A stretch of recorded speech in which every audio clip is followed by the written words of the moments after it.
السلام عليكم ورحمة الله تعالى وبركاته. أعوذ بالله من الشيطان الرجيم. بسم الله الرحمن الرحيم. الحمد لله. தஃப்சீர் இப்னு கஸீர் விளக்க உரை பார்த்து கொண்டிருக்கிறோம். இன்று சூரா அல் பக்ராவுடைய விளக்க உரை பார்ப்போம் இன்ஷா அல்லாஹ். திருக்குர்ஆன் இந்த சூரா அல் பக்ரா இருக்கின்றது 286 வசனங்கள் கொண்டது. மதினாவில் அருளப்பெற்றது.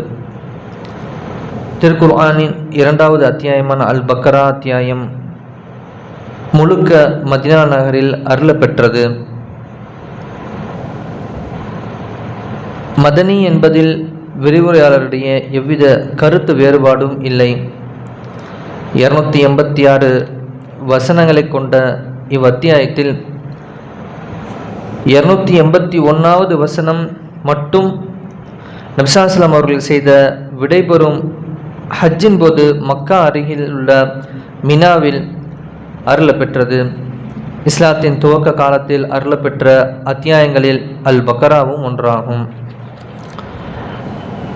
திருக்குர்ஆன் 2வது அத்தியாயத்தின் பெயர் அல் பக்ரா, பொருள் பசுமாடு.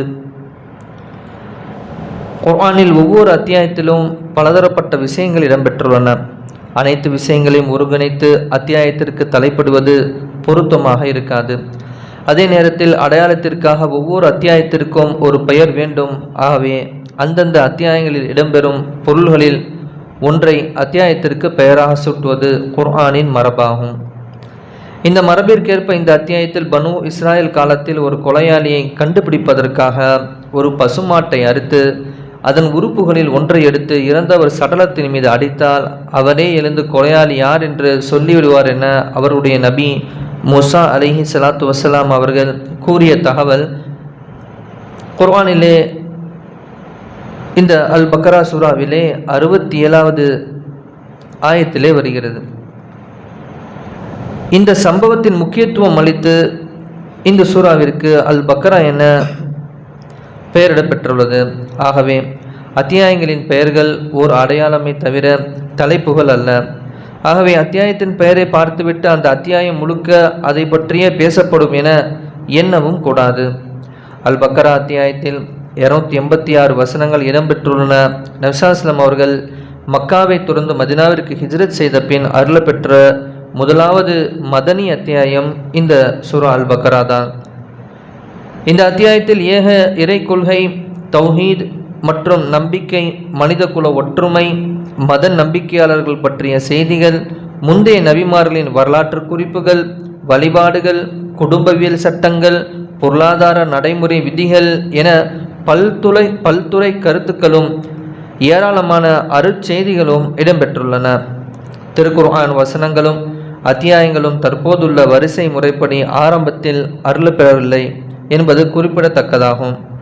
குர்ஆன் அருளப்பெற்ற அந்த காலத்தில் நிலவிய சூழ்நிலைகளுக்கும் நடந்த சம்பவங்களுக்கும் ஏற்ப ஒரு வரிசை கொண்ட இவ்வத்தியாயத்தில் 281வது வசனம் மட்டும் நபி ஸல்லல்லாஹு அலைஹி வஸல்லம் அவர்கள் செய்த விடைபெறும் ஹஜ்ஜின் போது மக்கா அருகிலுள்ள மினாவில் அருளப்பெற்றது.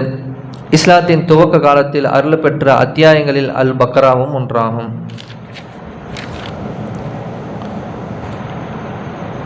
பின்னர் குர்ஆன் பதிவு செய்யப்பட்ட போதுதான் தற்போதுள்ள வரிசை முறைப்படி வசனங்களும் அத்தியாயங்களும் பதிவாகின.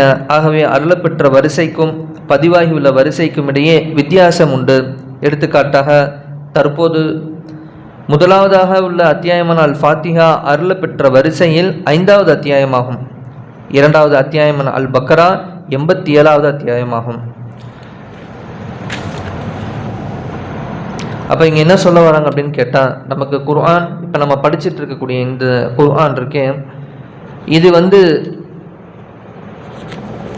இந்த வரிசை முறைகள் நபி ஸல்லல்லாஹு அலைஹி வஸல்லம் இறங்கப்பட்டதை போன்று வரிசைப்படுத்தப்படலை.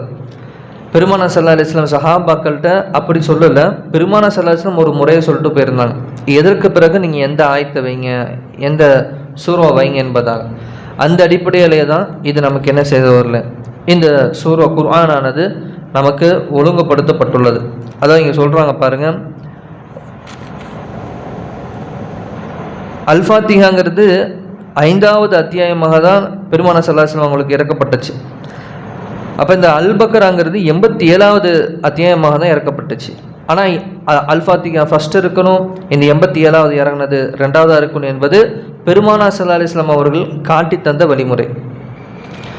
இன்ஷா அல்லாஹ் மீது நாளைக்கு படிக்கலாம். இன்ஷா அல்லாஹ் நாளைக்கு அல்-பக்ரா சூராவுடைய சிறப்பு என்ன என்பதாக ஒரு தனி தலைப்பில் படிச்சுட்டு இன்ஷா அல்லாஹ் அதுக்கப்புறம் நம்ம அப்படியே அந்த சூராவுடைய ஆயத்துகளுக்கு போயிடலாம். இன்ஷா அல்லாஹ் வல்லல்லாஹ் எந்த நலவை கேட்கிறோமோ எதை படிக்கின்றோமோ குர்ஆனிலே அல்லாஹ்வுடைய திரு வசனங்கள் எதை நாம் ஓதுகிறோமோ படிக்கின்றோமோ அதில் உள்ள நலவுகள் அனைத்தும் நம்முடைய வாழ்க்கையிலே அந்த அமல்கள் வருவதற்கான எல்லா பாக்கியத்தையும் அல்லாஹ் நம் அனைவருக்கும் தந்தல் புரிவானாக.